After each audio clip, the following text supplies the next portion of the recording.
Bonsoir.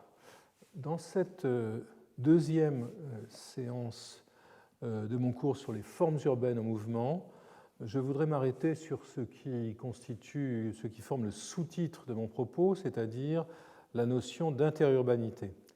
Je voudrais revenir brièvement, pour commencer, aux trois modèles que j'évoquais en conclusion de mon cours de la semaine dernière.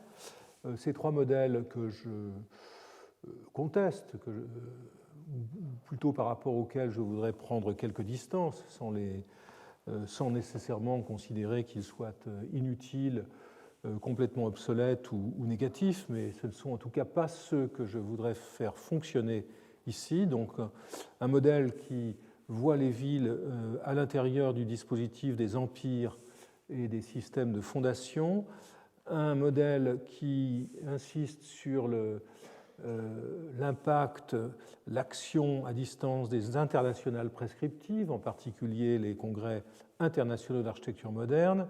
Enfin, les dispositifs qui se fondent sur l'interaction entre culture et formation nationale.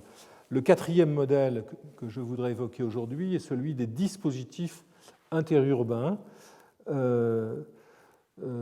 Quatrième modèle qui définit la relation entre les entités constitutives de villes différentes et qui rend compte de leur mode d'assemblage, de leur mode de combinaison, de conjugaison dans chaque ville considérée.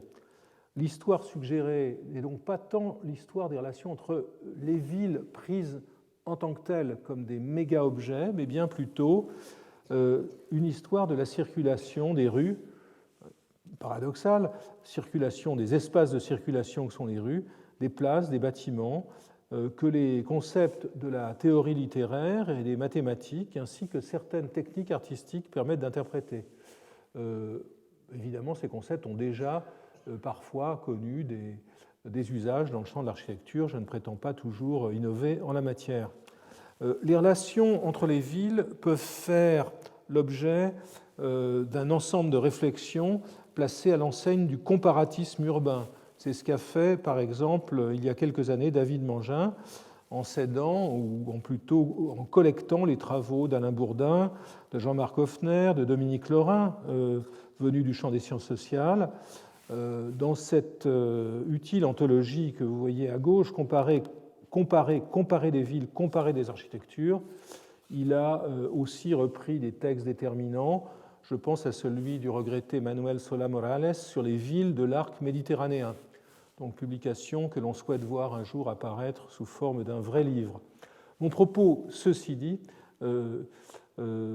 n'est pas de comparer les villes, de voir ce que les villes ont de semblable, mais plutôt de voir ce qu'elles ont n'est pas plutôt de voir ce que les villes ont de différent, de les comparer terme à terme sur le plan de la différence, mais plutôt d'observer ce qu'elles ont en commun et comment ce qu'elles ont en commun se constitue au travers d'échanges de divers ordres.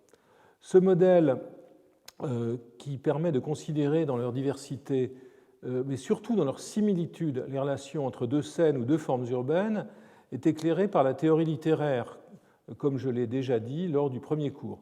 Je proposerai, en m'appuyant sur Gérard Genette, de prendre la transtextualité de Genette comme architecte afin de construire la notion de transurbanité qui s'ajoute à celle d'interurbanité qui s'ajoute à celle d'intericonicité ou d'intertectonicité évoquée dans le premier cours. La définition quelque peu parodique pourrait être, puisqu'elle parodie Genette, pourrait être tout simplement la présence littérale, plus ou moins littérale, intégrale ou non, d'une forme urbaine dans une autre. Et évidemment, viennent à l'esprit des variations d'échelle, la présence d'une composition dans une ville ou même peut-être d'une ville dans une autre. La transurbanité, lorsqu'on l'étudie, suppose l'existence d'un architecte urbain, d'une forme originelle que l'on pourrait nommer archiforme urbaine, à nouveau par analogie avec l'architecte genettien. Mais plus en amont que Genette, je voudrais à nouveau revenir à Barthes et à sa théorie du texte. On a vu que pour lui, l'intertextualité, c'est l'extrait que je présentais dans le premier cours, est la condition de tout texte. Mais elle ne se réduit pas, écrit Barthes, à un problème de source ou d'influence. L'intertexte est un champ général de formules anonymes dont l'origine est rarement repérable, de citations inconscientes ou automatiques données sans guillemets. À nouveau, on pourrait s'interroger sur ce que sont, comme le faisait Goodman à propos de la peinture, que sont les guillemets lorsqu'une forme urbaine est englobée, d'une ville donnée est englobée dans une autre forme. Est-ce que cette notion a tout simplement un sens? Épistémologiquement, poursuit Barthes, le concept d'intertexte est ce qui apporte à la théorie du texte le volume de la socialité. C'est tout le langage, antérieur et contemporain, qui vient au texte, non selon la voie d'une filiation repérable, d'une imitation volontaire, mais selon celle d'une dissémination. Image qui assure au texte le statut non d'une reproduction, mais d'une productivité. Bon, le propos n'est pas transposable dans tous ces détails, mais néanmoins, il nous donne un cadre interprétatif fort utile. Il est d'ailleurs remarquable que Barthes rappelle, et cela peut nous interpeller, il est remarquable que Barthes rappelle que l'étymologie même du mot texte, c'est le tissu.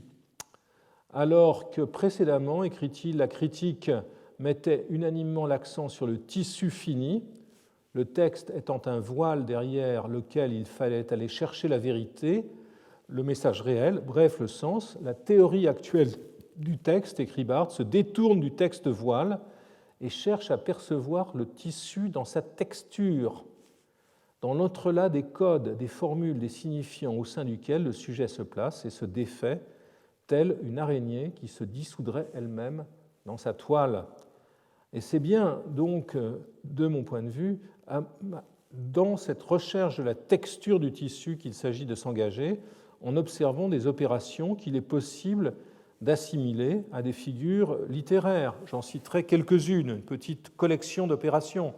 La paraphrase, alors toute opération identifiable dans le rapport entre deux textes, mais aussi, c'est ce dont je fais l'hypothèse, dans le rapport entre deux formes urbaines.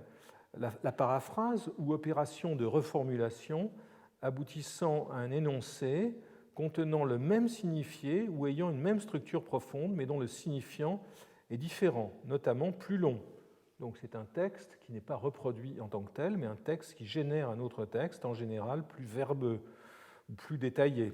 À l'inverse, la condensation est la transmission d'un énoncé dont la longueur est réduite et dont les considérations secondaires sont évacuées ou réduites. La condensation est de l'ordre du résumé. Le pastiche, qui existe dans le cas des villes, le pastiche est la copie intentionnelle d'une œuvre existante, intentionnelle, qui en exagère les particularités, une sorte de caricature. Ceci existe, je renvoie par exemple au temple dorique gonflé de Venturi à Venise, montré dans le premier cours. Le plagiat, c'est l'utilisation d'une forme ou d'un texte existant s'accompagnant de la prétention selon laquelle il s'agirait d'une création originale, très fréquent à l'ère de l'Internet dans les copies des étudiants et parfois dans celles des auteurs. Enfin, l'analogie est un rapport de ressemblance, d'identité partielle entre des réalités différentes soumises à comparaison. Très important dans le cas des villes, puisque beaucoup de villes théoriques, de villes imaginaires, ont été fondées sur des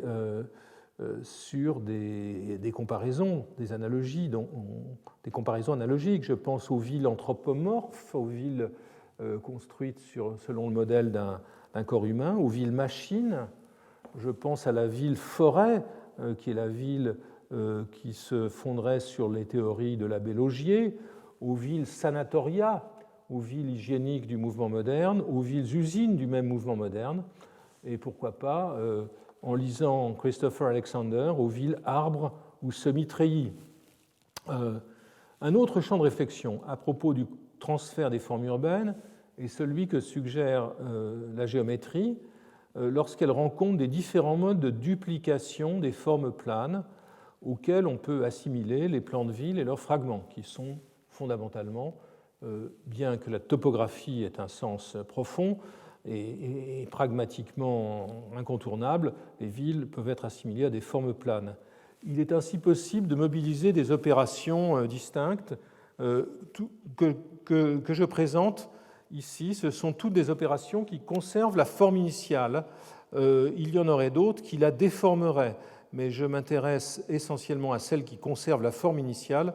Dans ce cas, la symétrie axiale ici, transformation géométrique du plan obtenue par un pliage et qui aboutit à la création d'un effet miroir. Donc, ceci apparaît très clairement, je pense, à la duplication du système des canaux d'Amsterdam au XVIIe siècle, dont j'aurai l'occasion de parler dans 2 semaines. La similitude, une transformation géométrique qui multiplie toutes les distances, toutes les dimensions d'un objet conservé dans sa forme de base, qui multiplie toutes les distances ou toutes les dimensions par une constante fixe, un rapport de similitude. La translation, transformation géométrique qui correspond au glissement d'une figure sans rotation ou retournement ou déformation de celle-ci. C'est assez évident. L'homothétie, très importante dans le dessin des villes, qui correspond au changement d'échelle d'une figure. Un petit trident, comme on le verra, devenant un grand trident. La rotation, transformation selon laquelle la figure considérée tourne autour d'un centre selon un angle donné et dans un sens donné. On peut aussi imaginer les combiner. Ici, vous voyez la combinaison d'une homothétie et d'une rotation. Donc ces figures peuvent se combiner.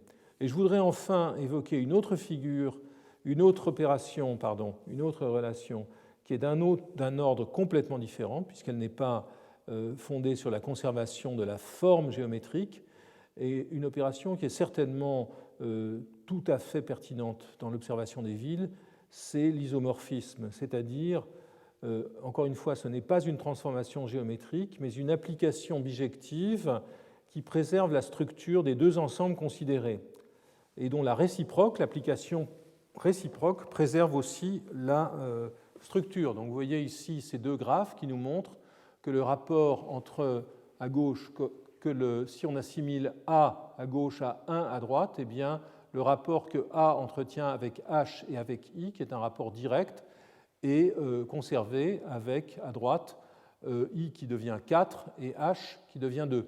Donc la structure, la forme géométrique peut être complètement différente, mais la structure est conservée. Les isomorphismes abondent dans les relations entre les plans de ville, et par exemple dans les relations entre les systèmes de place, entre les types de voiries. J'espère avoir l'occasion d'en parler. Alors, voici pour ce qui est des relations entre deux formes prises isolément. Mais les villes, évidemment, ça n'est pas fait que de cela. Les villes sont faites de l'assemblage de formes planes, je le répète, pour lesquelles la première figure venant à l'esprit est celle du collage.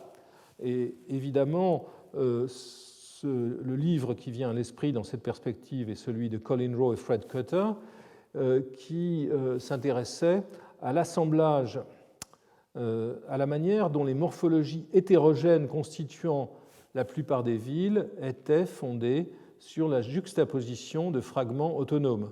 Bon, la démonstration, c'est un livre que j'ai relu en préparant ce cours et que je trouve que je n'aurai pas le temps de commenter dans le détail, mais c'est un livre qui est, je trouve, à la relecture tout à fait obscur, et notamment très peu explicite sur la notion même de collage.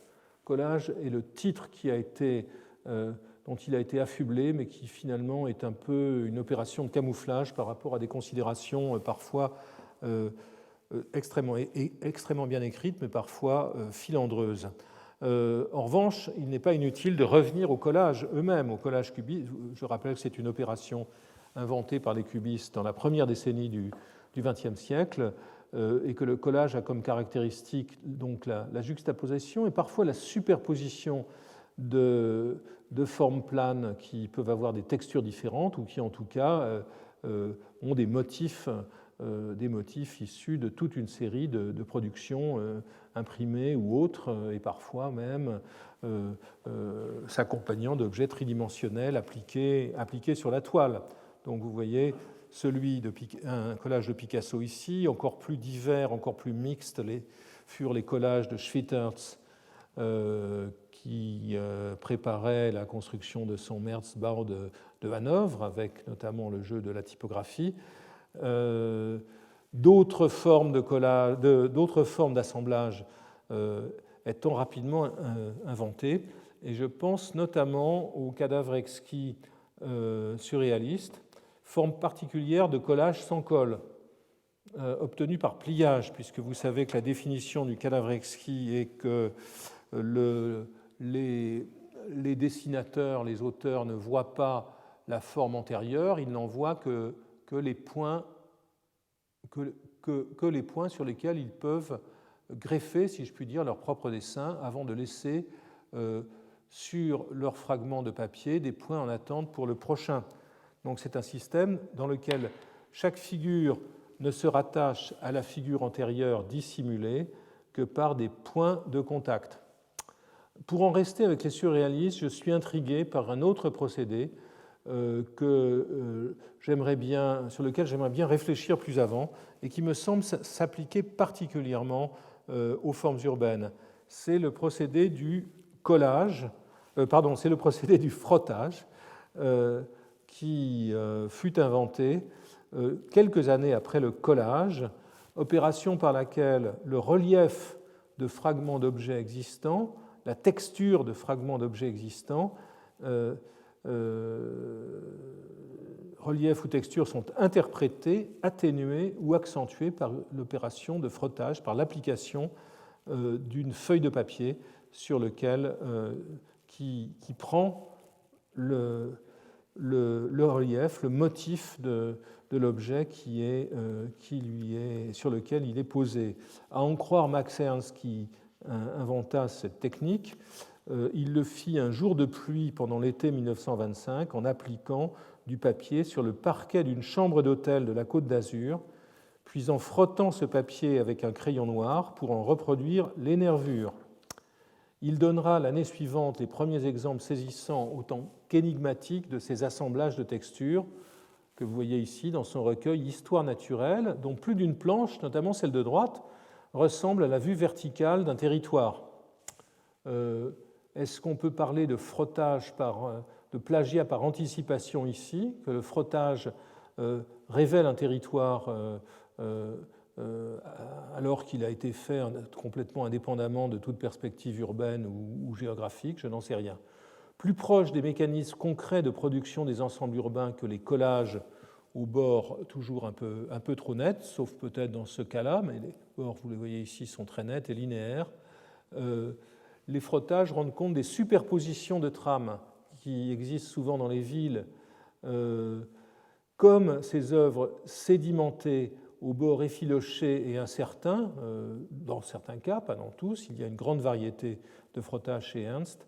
L'artefact collectif résultant de la transurbanité pourrait être déchiffré et désigné en parodiant Colin Rowe par le terme de frottage city. C'est ce que j'ai proposé dans un article publié au début de l'année dernière dans la revue Matière en Suisse.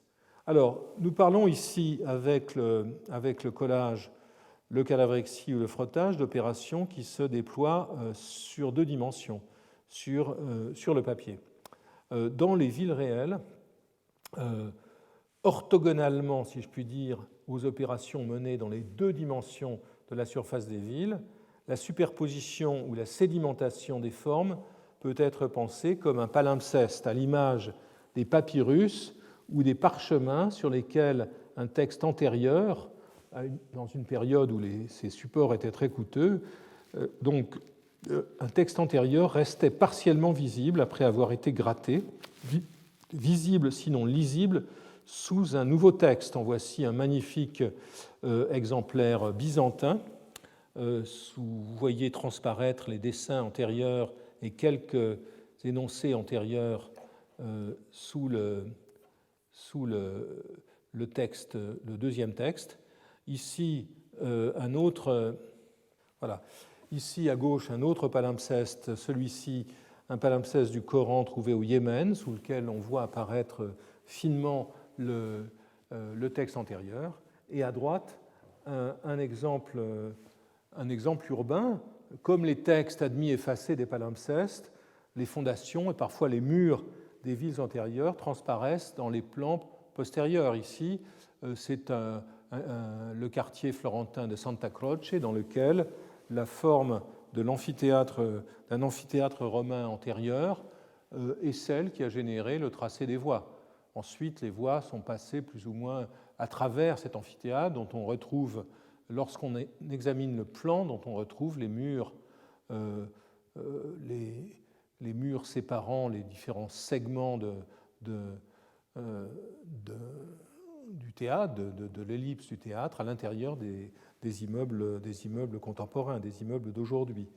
Une des plus éclairantes des réflexions proposées sur la notion de palimpseste est celle qui inspira en 2001 le texte d'André Corbeau, Le territoire comme palimpseste, un texte qui s'applique essentiellement à l'espace rural, mais qui reste, à mon avis, tout à fait pertinent par ailleurs pour la compréhension des villes. Corbeau a des formules extrêmement efficaces lorsqu'il dit, par exemple, je le cite, « Les habitants d'un territoire ne cessent de raturer et de réécrire le vieux grimoire des sols », ce que vous voyez à droite avec cette centuriatio romaine qui transparaît très, très clairement dans la structure du territoire de Cesena, où l'on voit quelques déviations introduites par la transformation des villages. Corbeau écrit aussi « Le territoire n'est pas un emballage perdu, ni un produit de consommation qui se remplace. Chacun est unique, d'où la nécessité de recycler, de gratter une fois encore, mais, ajoute-t-il, si possible avec le plus grand soin, le vieux texte que les hommes ont inscrit sur l'irremplaçable matériau des sols, afin d'en déposer un nouveau texte qui réponde aux nécessités d'aujourd'hui avant d'être abrogé à son tour. » Donc ici, Corbeau assimile sans complexe et sans se justifier le territoire ou la ville au texte. Cette analyse porte avant tout sur l'espace rural, mais il est possible de l'appliquer aux villes. Dans celles-ci, dans les villes, des formes importées peuvent venir se superposer aux tracés antérieurs, lesquels restent plus ou moins lisibles, comme on pourra le voir à propos de Paris. C'est le cas de beaucoup de villes européennes construites sur des damiers romains, damiers fondés sur un carré de 2400 pas, soit environ 700 mètres de côté.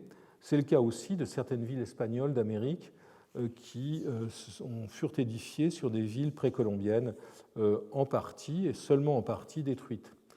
Un cas particulier de cette situation de palimpseste est ce que j'appellerais l'auto-urbanité, c'est-à-dire beaucoup de néologismes ici, phénomène par lequel une ville se copie elle-même en reproduisant sur son propre sol des figures anciennes qui parfois transparaissent. Donc, un palimpseste qui devient une sorte de...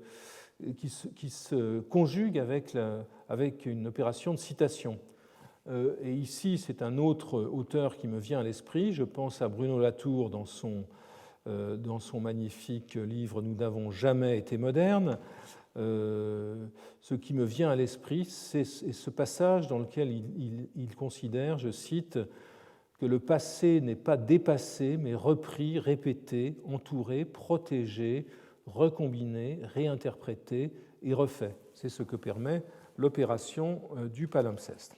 Alors avant de m'intéresser à différentes formes de transurbanité, de m'intéresser à une série d'exemples, je voudrais me placer sous la protection d'un auteur totalement indispensable pour procéder à cette réflexion, qui est Italo Calvino, Et évidemment, ces villes invisibles, textes populaires, tellement populaires que sans doute un mémoire d'étudiant sur 2 le cite dans ce pays, à juste titre.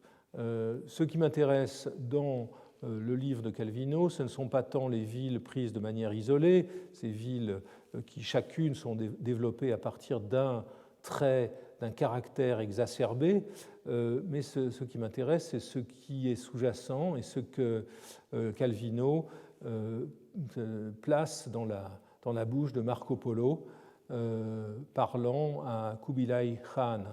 Et je cite ce passage qui me semble totalement éclairant pour ce qui va suivre. Le Khan dit à Marco Polo, il en reste une dont tu ne parles jamais, une ville dont tu ne parles jamais. Venise, dit le Khan. Marco sourit.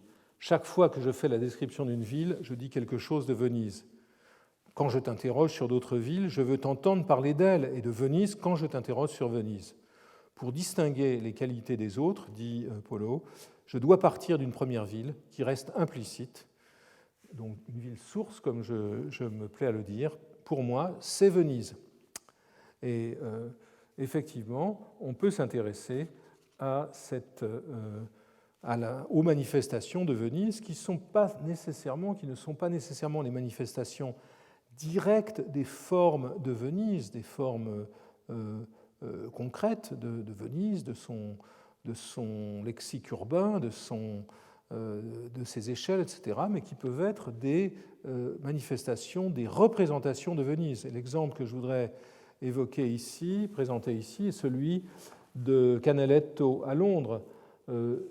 Cette Venise que Polo garde en tête devient, dans le récit de Calvino, devient le prisme, ou je dirais presque les lunettes au travers desquelles Canaletto peint ses vues de Londres au XVIIIe siècle, comme si la Tamise, que l'on voit ici avec saint Paul, qui fait figure de la Salute, et comme si la Tamise n'était qu'un grand canal élargi. Et j'aurai l'occasion de parler des villes que leurs canaux permettront de qualifier de Venise du Nord, Bruges, Amsterdam ou Saint-Pétersbourg. À une échelle plus restreinte, et je voudrais considérer quelques formes de transurbanité plus précises, cette transurbanité peut porter sur une forme isolée, à l'exemple des places à arcades dont l'origine remonte aux agoras hellénistiques ou au forum romain. Elles se sont multipliées dans les villes nouvelles du Moyen-Âge, comme les bastides dont j'ai parlé la semaine dernière, comme les bastides créées au XIIIe siècle à la lisière des royaumes de France et d'Angleterre. Elles prirent une forme nouvelle à la Renaissance, parfois centrée sur la statue d'un souverain ou d'une figure du pouvoir, d'un grand-duc quelconque. La place à ordonnance et arcades migre de Livourne, en haut à droite, à Charleville, dans le nord-est de la France, puis à Paris au début du XVIIe siècle, où la place royale en établit un type qui sera décliné par la suite dans d'autres villes du royaume. Cette forme de place traverse la Manche avec le Covent Garden d'Inigo Jones avant que d'être transformée dans le Londres géorgien par l'inclusion d'un jardin en son centre, figure qui, à son tour, selon un principe d'itération que j'évoquais à propos d'architecture la semaine dernière, mais qui fonctionne aussi à l'échelle urbaine, elle est transformée par sa migration vers le Paris du Second Empire. Parmi les villes pouvant être qualifiées de sources ou les villes émettrices, car elles génèrent des formes transposables, figure bien évidemment Rome, dont nombre de formes urbaines ont rencontré des échos proches ou lointains. Et la première forme archi- ou archéforme qui vient à l'esprit de ce point de vue est ce trident. Ce n'est pas le premier à Rome, ce n'est pas le premier d'ailleurs, il y a un trident plus modeste antérieur dont je parlerai, c'est le trident constitué par la Via del Corso, la Via del Babuino et la Via di Ripetta, qui toutes convergent vers la Piazza del Popolo, ou plutôt divergent à partir de la Piazza del Popolo, puisque le sens de ces voies tracées sous Sixte Quint était la distribution des pèlerins arrivant dans Rome par la Porta del Popolo. Donc ce dispositif romain est un dispositif qui est l'arché, l'arché ou l'archiforme de la ville de Versailles, où le dispositif romain, vous le voyez ici, est appliqué aux 3 avenues qui rayonnent à partir du Palais Royal, l'avenue de Paris, l'avenue de Saint-Cloud et l'avenue de Sceaux, qu'on voit ici dans le plan de Lepôtre à un moment où elle se termine encore un peu en eau de boudin. Donc, Trident à Versailles, Trident à Saint-Pétersbourg, avec les 3 voies qui convergent vers ou divergent depuis l'amirauté, l'arsenal créé par Pierre le Grand avec sa flèche, c'est la flèche et non pas l'axe du château qui devient le point de, et non pas l'obélisque de la Piazza del Popolo qui devient le point de départ du Trident, dont la branche la plus importante, là encore j'aurai l'occasion d'en parler dans le détail, est la perspective Niewski, mais Trident qui en comprend 2 autres évidemment, la perspective Woznicienski au milieu, axiale, et la rue Gorokhovaïa, la Woznicienski est celle-ci, et la Gorokhovaïa qui est dans l'axe, donc un trident qui a un sens très différent, avec des voies qui vont, dans l'histoire de Saint-Pétersbourg, prendre des qualités tout à fait différentes. La topographie de Saint-Pétersbourg est plus complexe que celle de Versailles, et il était très difficile de prendre ce qui certainement aurait tenté le tsar, le palais impérial, comme point de départ de la perspective. C'était l'édifice signifiant le pouvoir militaire de la Russie, déjà, qui était à la base. Cet ensemble de tridents, ces 2 tridents, mais il y en a beaucoup d'autres, on en trouve beaucoup à Paris, on en trouve à Washington, cet ensemble de tridents pourrait être lu à l'aide du livre cité la semaine dernière de Pierre Bayard, Le plagiat par anticipation, ce livre qui a précédé, il faut le rappeler, le texte de Georges Perec, Le voyage d'hiver, cet essai dans lequel Perec imagine que les poètes français, que des poètes parmi les plus insignes de la fin du XIXe siècle auraient été tributaires d'un ouvrage méconnu, imaginé par lui, d'un auteur fictif, Hugo Vernier. Ce que l'on voit ici, ce que l'on pourrait voir ici, c'est voir dans le trident de la place, dans le trident romain, une œuvre qui, en fait, aurait été contaminée, aurait été informée par les œuvres ultérieures. En fait, si je comprends bien le livre très, très talentueux et très déluré de Bayard, il n'affirme pas évidemment que Voltaire aurait lu Conan Doyle ou que Maupassant aurait lu Proust, mais il introduit évidemment la lecture, c'est l'acte de lecture qui permet de révéler cette anticipation. Dans le cas des villes, c'est la lecture à laquelle procède le piéton, ou peut-être plutôt l'urbaniste ou l'historien des villes. Si l'on tente de transférer cette méthode dans le champ de l'architecture, encore une fois, est-il possible de dire que le trident romain plagie par anticipation ceux de Versailles et Saint-Pétersbourg? Ce qui serait opportun de faire, c'est une enquête plus précise sur les agents politiques, techniques et artistiques de ce transfert qui pourrait nous éclairer.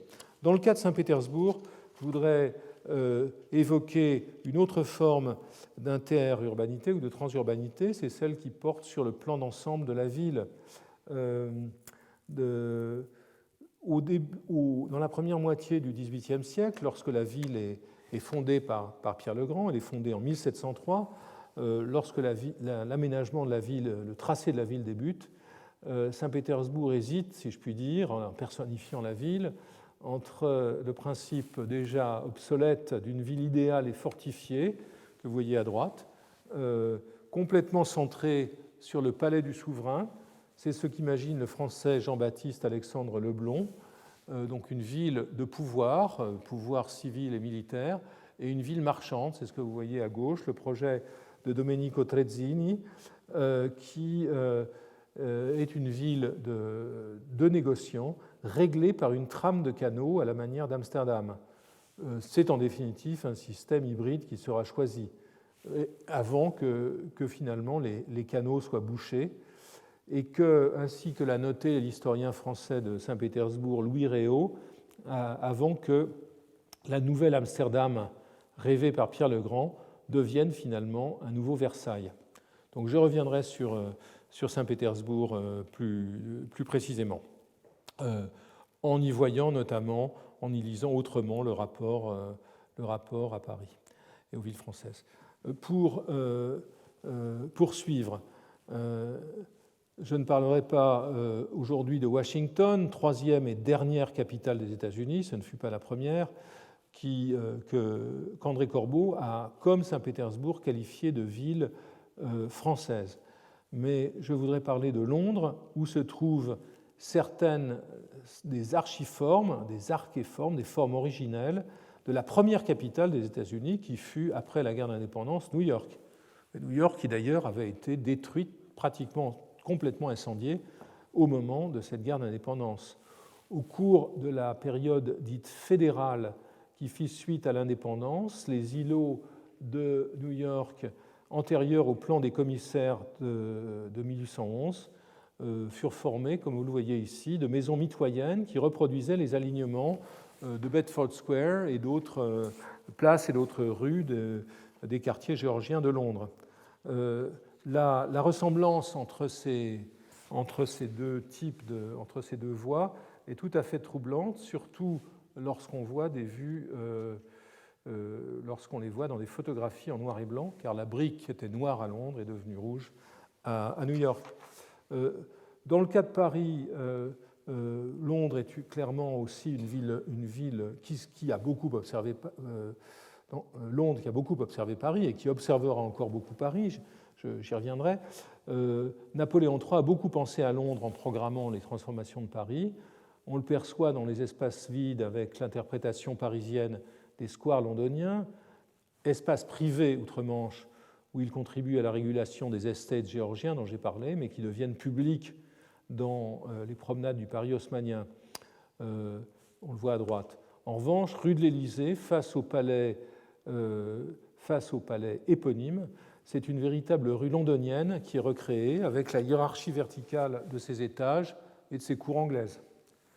Pendant et après le Second Empire, Paris aspira à devenir la capitale du monde. Et je vous renvoie au livre tout à fait intéressant sur ce point de vue, de Patrice Sigonnet, Paris, capitale du monde, des Lumières au surréalisme, livre de 2005. Les formes de la ville haussmannienne migrèrent dans toute la sphère d'influence française et au-delà. Par exemple à Chicago, où après l'incendie de 1871, la ville rêva de devenir Paris on the Lake, notamment au travers du plan de Burnham.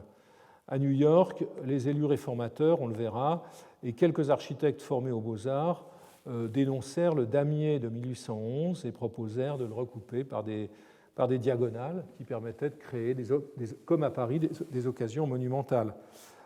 Quant à la figure du boulevard parisien réglée par des horizontales continues, scandées par des coupoles, elle s'est diffusée dans les Balkans avec les boulevards de Bucarest, ici vus dans leur forme modernisée au cours des années 30, et en Amérique du Sud avec l'avenue Rio Branco de Rio et l'Avenida de Mayo à Buenos Aires que vous voyez ici. Outre la citation de cette forme urbaine longitudinale et symétrique, dans son gabarit qu'est le boulevard, des isomorphismes, des analogies de structure peuvent être aussi relevées dans le transfert et l'adaptation des formes parisiennes. Ainsi, Alger, parlons d'Alger, où les visiteurs venus de la métropole, comme l'écrivain Pierre Loti, considéraient devant, je le cite, les alignements de belles maisons régulières, que la ville donnait comme une impression d'un Paris très chaud. Ça n'était en rien le fruit de leur imagination. En effet, l'alignement de la rue de Rivoli y fut reproduit en 1860 lors de la création de ce boulevard de l'Impératrice, dont les arcades répétitives, boulevard perché construit au-dessus d'un soubassement réalisé par des ingénieurs britanniques, sous-bassement qui abrite les entrepôts du port. Le boulevard lui-même ressemble à une sorte de rue de Rivoli, dont les arcades répétitives ici font face non aux Tuileries, mais à la Méditerranée.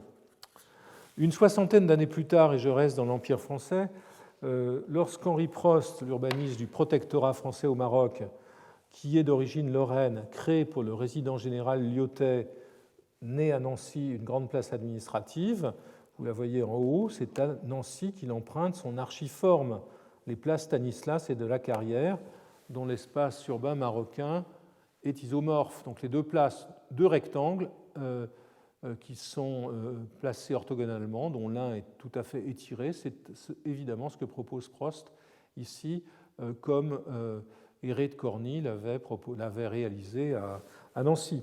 Quant à la seconde place de Casablanca que conçoit Prost, il la présente d'emblée comme un écho de la Canebière de Marseille, car elle conduit comme la Canebière de la ville au port.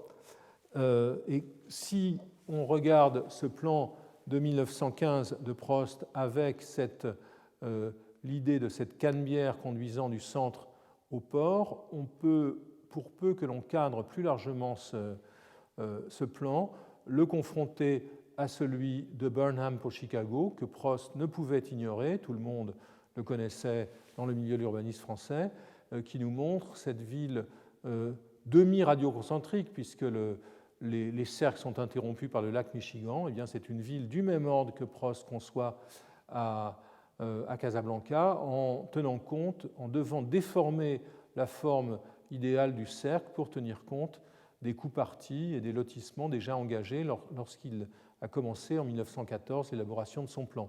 Donc un parallèle qui va des formes urbaines, la place Stanislas et la Canebière, engoncées dans un plan américain qui est en tant que tel une interprétation, largement une interprétation de Paris.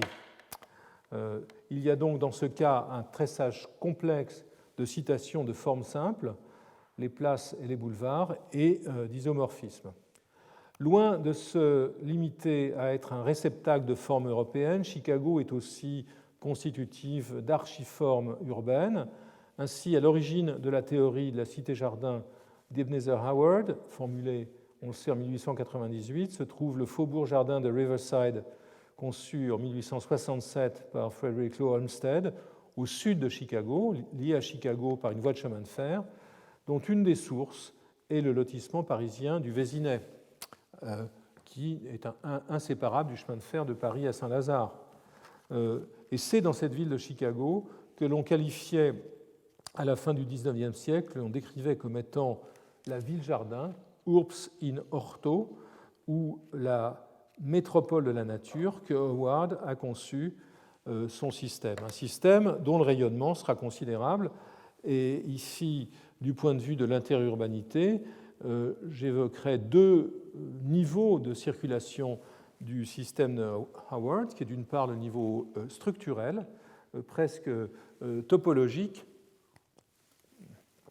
la création d'un troisième paysage, d'un tiers paysage, la ville-campagne qui cumulerait les avantages de la ville et de la campagne et en dissoudrait, en évacuerait magiquement les inconvénients. C'est ce que vous voyez ici dans le dessin de 1898, que vous voyez repris en 1911 en Russie. Il le sera également en français par Georges Benoît Lévy, en allemand et bien plus loin. Donc ça, c'est le niveau structurel de la circulation de la cité-jardin. Et voilà le niveau concret où la structure topologique est quelque peu manipulée, où les proportions des différentes composantes varient fortement, mais où fondamentalement le principe, par exemple le principe de la génération par le réseau de chemin de fer est conservé, le principe des principes radiaux initiaux associés à des tracés pittoresques. C'est vrai pour la première cité-jardin britannique à Letchworth, pour le faubourg-jardin de Hampstead, et selon des formes variables aux États-Unis, en Allemagne avec Hellerau, la première cité-jardin, ou à Strasbourg, en Russie à Prozorovskoye, comme vous le voyez en haut à gauche, au Japon, et jusqu'à Radburn dans le New Jersey, où le modèle de Howard, en bas à droite, est transformé par l'usage de l'automobile. Un autre cas d'interurbanité itérative peut être trouvé avec l'avenue Promenade ou le Parkway, à l'origine de l'Eastern Parkway que Olmsted, à nouveau, encore lui, trace à Brooklyn en 1871, se trouve l'avenue de l'Impératrice, l'actuelle avenue Foch, reliant la place de l'Étoile au bois de Boulogne, qu'il avait vu à Paris en 1867. Il en étire démesurément la longueur et en multiplie la largeur, de sorte à accueillir des modes de déplacement diversifiés. Dans sa brochure de 1870, Public Parks and the Enlargement of Towns, Olmsted transforme cette voie, qui a des chaussées juxtaposées, en un dispositif généralisé de liaison entre les grands parcs. C'est ce qu'il préconise pour New York et ce qu'il réalise à Boston avec la séquence dite du collier d'émeraude autour du centre de Boston, qui trouve son origine, vous voyez ici, dans le Common de Boston, dans Commonwealth Avenue, qui le prolongeait linéairement. Et vous voyez ici comment la rivière la Fen est transformée en parc par Olmsted pour aboutir au noyau d'un système de parcs qui deviendra bien plus considérable, ainsi qu'on le voit ici dans la représentation qu'en donne le Français Forestier en 1906. Ici, le travail de Forestier est tout à fait intéressant puisqu'il va préconiser d'utiliser le système d'Olmsted à Paris en travaillant sur les promenades extérieures de la ville dans la perspective de l'extension de Paris qui est discutée à partir de 1913. Donc, Forestier applique le système d'Olmsted qui a son origine dans l'avenue de l'Impératrice à Paris et le déplace vers l'Amérique du Sud lorsqu'il élabore en 1924 un plan pour les promenades de Buenos Aires. Alors, d'est en ouest, une autre migration, la Stadtkrone, la couronne de la ville, qui est projet présenté dans un ouvrage publié en 1919 par Bruno Taut, c'est un projet qui idéalise les temples orientaux et puise dans le passé exotique et lointain des villes d'Indonésie, d'Inde ou de Chine des formes adaptées aux villes européennes, l'idée étant de les couronner par un centre et un édifice célébrant les vertus civiques, un édifice qui aurait une fonction largement culturelle, sinon religieuse, une religion laïque. Lecteur de la revue de Taut Frühlicht, Le Corbusier reprend ce principe en 1922 dans sa ville contemporaine pour 3 millions d'habitants, projet d'autant plus transurbain qu'il répond aussi aux réflexions berlinoises du moment sur New York. Spirituel dans le cas de Taut, la couronne des gratte-ciel devient chez lui une métonymie de l'organisation capitaliste.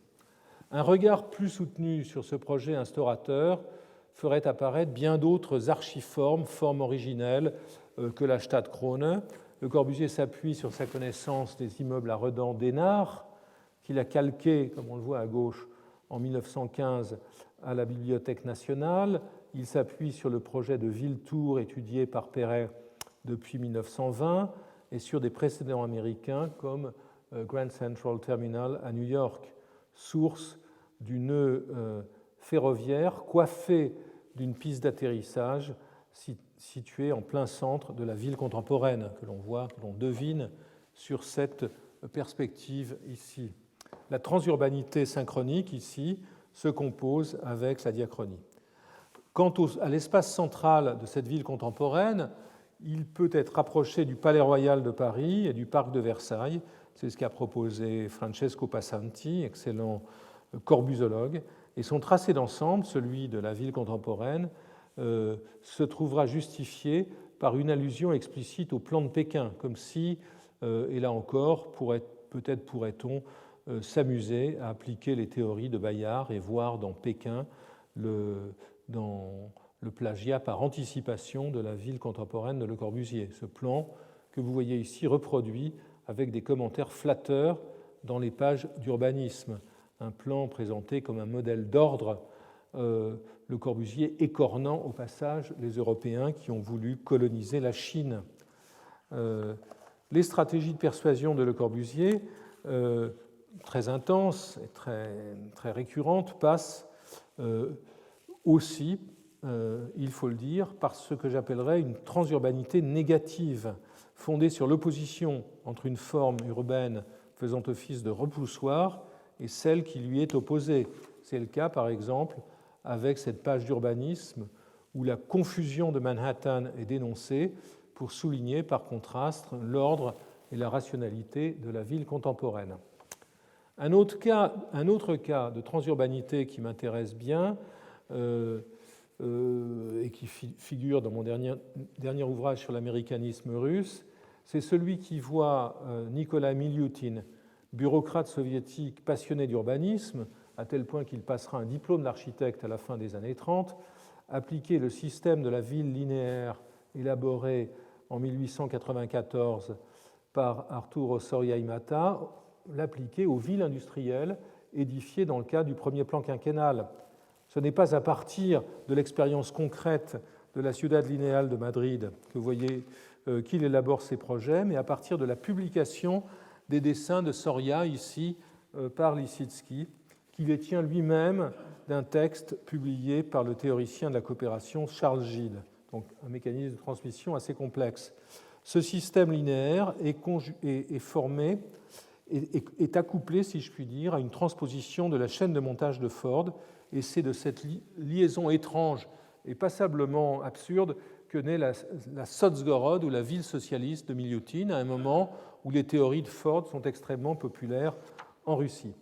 Ces propositions, et il est intéressant de suivre tout cela, ces propositions sont lues et traduites en Allemagne, où elles inspirent Ernst Mayl, l'architecte de Francfort, Otto Ernst Schweitzer, qui opère sous le nazisme et dessine ce plan linéaire pour la région de Karlsruhe. Puis Le Corbusier les reprend, ces idées, dans ces trois établissements humains de 1945, en réintroduisant, vous le voyez dans ce dessin reprend l'idée, le principe qui avait été énoncé par Soria-Imata. Donc Miliutin réconcilié avec Soria dans ce dessin, qui inspire la vision du combinat linéaire parallèle au rivage de Casablanca, dessiné par Michel Écochard en 1950. Ce qui est assez amusant si l'on sait qu'un des exemples d'application du système de Soria avait été l'aménagement du littoral nord du Maroc. Alors, je n'entrerai pas dans le détail des projets de Le Corbusier, que sa lecture de Rome, dont je parlerai à propos de Rome, sa lecture des projets de Paris ou des projets anglais, des réalisations anglaises aux Indes. Je voudrais m'arrêter sur le Berlin qu'imaginait Albert Speer en 1940, autre manifestation de transurbanité. La transurbanité, elle, ou l'interurbanité, s'appuie sur des processus d'idéalisation, d'identification à des archiformes parfois dissimulées et parfois aussi revendiquées clairement. Et parmi les plus évidentes de ces manifestations, je pense immanquablement au projet de Speer pour le Berlin de Hitler, pensé à la fois dans un rapport avec Rome, cette Volkshalle que vous trouvez ici, qui est un Saint-Pierre tellement démesuré, une basilique Saint-Pierre tellement démesurée qu'elle pourrait inclure la basilique Saint-Pierre elle-même à l'intérieur, l'Arc de Triomphe éléphantesque qui jalonne l'axe à l'autre extrémité, donc un rapport avec Rome, mais aussi dans cette séquence linéaire, un rapport avec les boulevards du Paris haussmannien. Ces boulevards que Hitler connaît tellement bien qu'il surprend les comparses qui l'accompagnent lors de sa légendaire visite de Paris un petit matin de juin 1940, alors que la ville était vidée de ses habitants. Sa connaissance qui stupéfia complètement les participants était totalement l'ivresse, qui n'était jamais venu à Paris, et s'appuyait, comme certaines des analyses de Walter Benjamin dans le Passagenwerk, sur ces best-sellers de la littérature touristique allemande, qui étaient ces deux livres, celui de Karl Scheffler sur Paris, réédité jusqu'à ce jour, et celui tout aussi réédité de Fritz Stahl, auteur juif par ailleurs, qui célébrait Paris en tant qu'œuvre d'art. Titre du livre, une biographie de la plus belle ville du monde, Paris, une ville comme œuvre d'art. Donc c'est,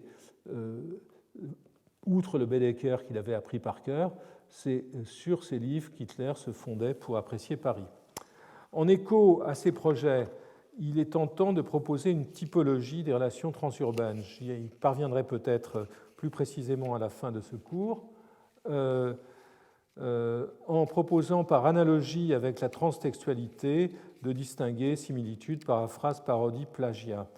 La production urbaine d'après 1945 présente par exemple plusieurs cas de similitude, le transfert d'une forme s'accompagnant d'une modification de son échelle. C'est ce qu'on trouve dans le bloc soviétique d'avant 1954, les voies radiales du plan stalinien de Moscou en 1935 étant reproduites pour la Stalinallee de Berlin en haut et la Marszałkowska reconstruite de Varsovie.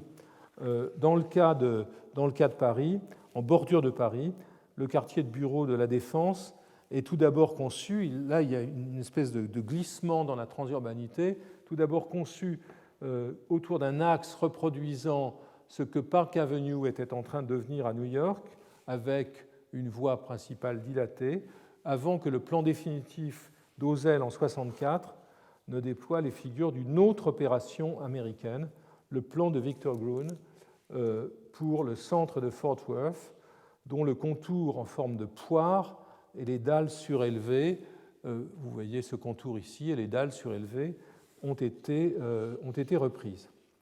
Si ces exemples associent clairement deux formes, d'autres utilisent des archiformes ou des archéformes multiples. Ainsi, le projet de Koolhaas pour le concours du parc de la Villette opère-t-il en 1982 selon deux modalités. D'une part, le plan en bande parallèle est issu du rabattement de la coupe du Downtown Athletic Club qu'il avait publié peu de temps avant dans Delirious New York, une sorte d'auto-transurbanité, d'auto-référentialité. Le livre, l'analyse de New York devenant une forme projetable, comme les architectes le font souvent. D'autre part, le traitement graphique des planches du concours fait appel au code du projet dessiné en 1930 pour Magnitogorsk, pour un concours d'urbanisme en Russie par Leonidov, un des modèles de rôle de Koolhaas. Une des formes les plus originales de transurbanité, une des dernières que j'évoquerai, est la cristallisation de la réaction d'envie de la Russie tsariste et soviétique vis-à-vis des États-Unis. Sur un plan synchronique, elle a conduit non seulement au transfert du type du gratte-ciel isolé, qui génère les fameuses 7 sœurs moscovites construites entre 1947 et 1954, donc non seulement transfert du gratte-ciel isolé avec l'organisation locale du territoire qu'il trouve à Moscou et qui est différente de celle de New York, mais il y a aussi leur implantation multipolaire par centres spécialisés est dérivée de celle que proposait en 1929 Hugh Ferris dans sa Metropolis of Tomorrow, un ouvrage qui avait été publié, salué par les louanges des architectes soviétiques. Cet emprunt fut nié à l'Amérique fut nié, voire refoulé par la convocation de la silhouette de la Moscou médiévale, dont les clochers étaient présentés comme les précédents des nouvelles tours. C'est ce que vous voyez sur cet extraordinaire dessin que j'ai mis longtemps à identifier, qui fut fait par un illustrateur polonais dans les années 50 pour justifier la construction du palais de la science et de la culture à Varsovie, cadeau fraternel de l'Union soviétique. Et le propos ici est très intéressant. En général, les gratte-ciels sont présentés, c'était le cas dans l'iconographie soviétique, comme étant d'une hauteur vertigineuse, beaucoup plus haut que tous ceux qui les accompagnent. Vous voyez au contraire ici qu'ils sont présentés comme étant presque des nains à côté des tours du Kremlin et des clochers de la ville. Ils sont donc en quelque sorte naturalisés dans cette représentation. Ici, la transurbanité devient plus qu'une affaire de dessin, même si elle est une affaire de dessin, car l'archiforme urbaine concrète se superpose un architecte symbolique. Je voudrais terminer mon propos d'aujourd'hui en évoquant très rapidement Shanghai. Les grandes villes d'Asie n'échappent pas au phénomène dont j'ai parlé. Shanghai est depuis le XIXe siècle, que vous voyez ici dans la maquette du musée de la ville, une maquette qui est d'ailleurs obsolète, depuis bien d'autres gratte-ciel se sont accumulés. Ici, le plan de 1931. Shanghai est depuis le XIXe siècle un collage de fragments correspondants aux différentes concessions, peut-être un frottage, avec leur morphologie particulière, concessions encore largement présentes dans le cœur de la métropole, où architectes et bureaux d'études actifs dans les années 30 avaient organisé la migration de type exotique. À gauche, un immeuble de Hudetz, architecte slovaque. À droite, l'agence de Palmer & Turner, basée à Hong Kong, qui imite les types américains. Cet exotisme shanghaïen s'est fait jour à nouveau dans le cadre de la croissance urbaine vertigineuse de la métropole, au sein de laquelle des villes nouvelles thématisées sont apparues, qui sont de véritables pastiches des villes européennes, une ville allemande, une ville française, ici une ville néerlandaise. Dans le même temps, et c'est ma dernière image, le dispositif s'inverse et le modèle de développement urbain de Shanghai devient, toute proportion gardée, toute différence en termes de richesse, de puissance économique considérée, ce dispositif devient une inspiration pour Moscou dans une migration en quelque sorte est-est de l'Asie orientale à l'Europe orientale, des formes urbaines et des types architecturaux. Merci.